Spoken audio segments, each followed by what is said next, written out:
c'est Mister Gadget. Allez, bonjour les amis, je suis content de vous retrouver pour un nouvel épisode de Mister Gadget. Aujourd'hui, comme vous avez pu le voir il y a quelques jours dans une short vidéo où j'ai fait une prise en main rapide d'un petit appareil.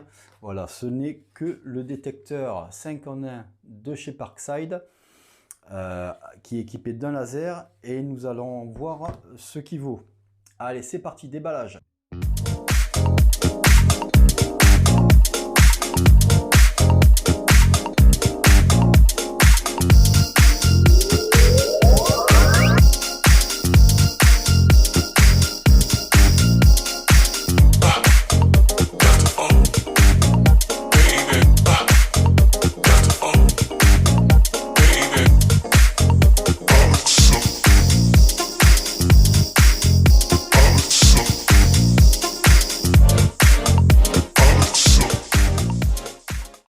Voilà, qu'est-ce qu'on peut en dire de ce petit appareil? Ben écoutez, c'est un appareil qui est très compact, qui a un niveau bulle qui est juste ici qu'on voit, qui sert de le poser et de le mettre à niveau. Vous avez ici deux petits crochets pour pouvoir le suspendre si vous avez besoin de le suspendre. Je ne sais pas, j'imagine que des fois on se retrouve dans des positions pour mettre le laser à niveau. Donc voilà. Vous avez un cadran LCD qui marque les informations, donc il est très lisible, donc ça c'est impeccable, il est rétroéclairé dès qu'on l'utilise. Vous avez ici la source du laser, non la source, comment ça s'appelle, à ultrasons pour détecter les différentes choses, et puis à côté vous avez la diode laser. Donc ici vous avez plusieurs réglages. Vous avez le réglage laser, détecteur et distance. Donc après les informations se mettent différemment sur l'écran selon le séquenceur. Vous avez aussi un autre séquenceur de choix qui est fait pour le détecteur lui, et quand le détecteur est enclenché, on a le choix, on a trois choix: le bois, les câbles électriques ou le métal.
Bon, comme vous avez pu le voir dans les petites scénettes que j'ai fait de cette vidéo, que peut-on dire de cet appareil? Donc pour les mesures, que ce soit la prise de volume en mètres cubes ou la prise de distance en mètres carrés ou linéaire, il est très fiable.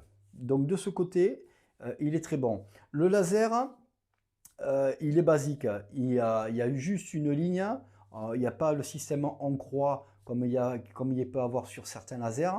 Donc moi je le regrette, c'est un point que je regrette parce qu'ils auraient pu faire l'effort de mettre un laser en croix, et comme ça on pouvait mettre d'équerre à certains objets, comme par exemple vous mettez en croix, vous réglez votre cadre au mur et ça vous permet de le positionner impeccablement. Donc ça c'est un petit regret. Après, au niveau des détections, eh ben, il n'est pas bon. Donc si vous achetez cet appareil pour détecter les câbles électriques et la ferraille. Il n'est pas bon. Il va détecter une fois sur 2, une fois sur 10 les choses, mais c'est aléatoire. Moi, je l'ai essayé, vous avez pu le voir sur la scénette à travers du placo. C'est pas bon. Donc voilà, donc de ce côté-là, il n'est pas bon. Si vous le prenez cet appareil pour une détection des distances, pour détecter les distances et les volumes, il est très bon. Pour le laser, il est basique, ça fait l'affaire. Donc pour le prix de 19,90 €, ça va passer. Voilà, il ne fait rien d'extraordinaire. Mais si vous l'achetez que pour les détections de câbles, de bois et de métal, il ne sert à rien. Donc voilà, je vous le dis franchement. Hein. Donc voilà, et puis apparemment, de ce que j'ai vu sur Internet de l'essai de cet appareil, ils vont dans mon sens. Donc le détecteur de câbles et tout ça, oubliez. Voilà. Après, pour le télémètre laser, c'est impeccable. Mais en détecteur, eux, ils le vendent en détecteur 5 en 1, oubliez. Si, par contre, si vous le prenez pour le télémètre, ok, allez-y. Hein.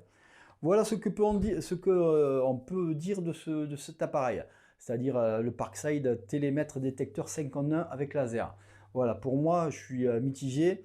Bon, moi j'en avais besoin pour prendre des distances et des volumes, donc ça tombe très bien. Je voulais pas le prendre pour détection de cale, donc il n'est pas bon de ce côté-là. Donc en tant que télémètre, j'en suis content et le prix est raisonnable. Mais après, pour le reste, vous serez déçus. Voilà ce que on peut dire de cet appareil. J'arrive pas à parler, excusez-moi. Voilà, pour moi la vidéo se termine. N'hésitez pas à mettre un pouce bleu si vous avez aimé la vidéo. Et puis n'hésitez pas aussi à vous abonner si ce n'est toujours pas fait. Pour ma part, je vous dis à bientôt pour un autre épisode. Faites attention à vous et on se revoit bientôt. Allez, ciao ciao!